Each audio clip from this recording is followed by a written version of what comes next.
રાજ્યમાં 31મી ઉજવણી પહેલા જ બુટલેગરો સક્રિય થયા છે, ત્યારે નવનિર્મિત વાવ-થરાદ જિલ્લાના પોલીસ વડા ચિંતિત તરૈયાએ દારૂના દૂષણને ડામવા કમર કસી છે। પોલીસની આ કડક કાર્યવાહીને પગલે સરહદી વિસ્તારોના બુટલેગરોમાં ફફડાટ વ્યાપી ગયો છે। તાજેતરમાં જ થરાદ પોલીસે રાજસ્થાન સરહદેથી ગુજરાતમાં ઘુસાડવામાં આવતા લાખો રૂપિયાના વિદેશી દારૂ ભરેલા ટ્રકને ઝડપી પાડીને બુટલેગરોના મનસૂબા પર પાણી ફેરવી દીધું છે।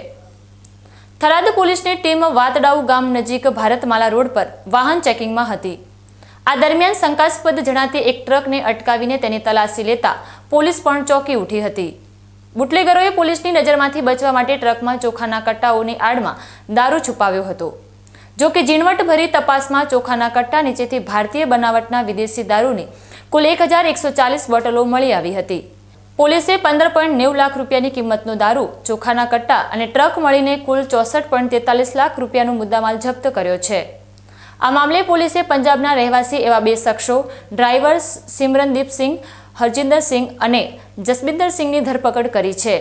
પ્રાથમિક પૂછપરછમાં જાણવા મળ્યું છે કે આ દારૂનો જથ્થો પંજાબના જ અન્ય એક શખ્સ તમીનસિંહ દ્વારા ભરાવવામાં આવ્યો હતો, જેને હાલ પોલીસ ચોપડે વોન્ટેડ જાહેર કરવામાં આવ્યો છે।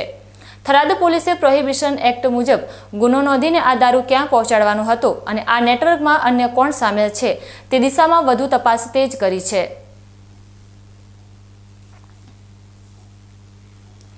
ચિંતન તરૈયાના માર્ગદર્શન હેઠળ થયેલી આ કાર્યવાહીએ સાબિત કરી દીધું છે કે સરહદી વિસ્તારોમાં પોલીસની બાજ નજર છે।